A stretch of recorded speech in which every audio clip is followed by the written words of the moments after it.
পুনের রাস্তায় পরিচিত কারোর হাতেই খুন হয়েছেন কলকাতার মেয়ে অন্তরা দাস। 3 দিন ধরে তদন্ত চালিয়ে এ বিষয়ে কার্যত নিশ্চিত পুলিশ। এই প্রেক্ষিতে অন্তরার পরিচিত সন্তোষ কুমার নামে এক যুবককে জেরা শুরু করেছে পুনের পুলিশ। সেই সন্তোষ যার উপর শুরু থেকেই অন্তরার পরিবারের সন্দেহ।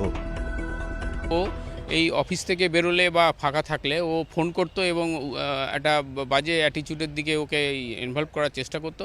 ও সেটা ডিনাই করতো এবং লাস্ট 1 মাস ওকে চরমভাবে করেছে এবং বারণ করেছে।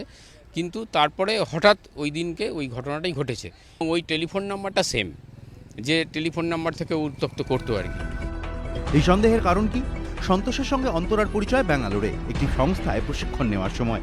অন্তরার পরিবারের দাবি সে সময় থেকেই অন্তরাকে উত্ত্যক্ত করতেন সন্তোষ। আমার একটা কথা বোঝার চেষ্টা করো। শোনো, তুমি আমার সঙ্গে কোনো কথা বলো না প্লিজ।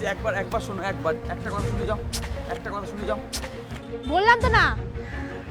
যাচ্ছ কোথায় তুমি?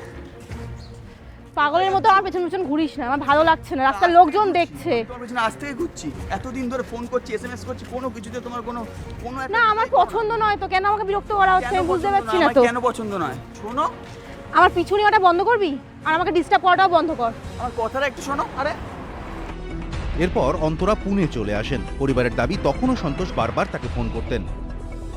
হ্যালো, হ্যাঁ সঞ্চারী, আমি বলছি। তোরা কেমন আছিস?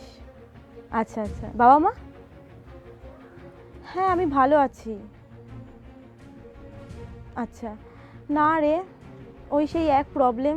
সন্তোষ সমানে ডিস্টার্ব করছে। অফিস থেকে বেরোচ্ছি ফোন করছে, রাস্তায় দাঁড়িয়ে আছে, ডিস্টার্ব করে যাচ্ছে আমাকে। এসব তথ্য পাওয়ার পর থেকেই তদন্তকারীদের মনে সন্তোষের ভূমিকা নিয়ে সন্দেহ দানা বাঁধতে শুরু করে। সেই সন্দেহ জোরালো হয় আরেকটি তথ্যে। পুলিশ সূত্রে দাবি, সম্প্রতি সন্তোষের নম্বর ব্লক করে দেন অন্তরা।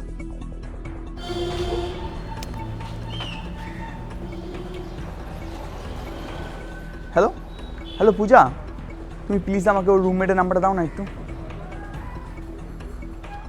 না ওর নাম্বার আমার কাছে আছে, কিন্তু আমি ট্রাই করছি, ও ফোন ধরছে না। নিশ্চয়ই কোনো প্রবলেম হয়েছে ওটা।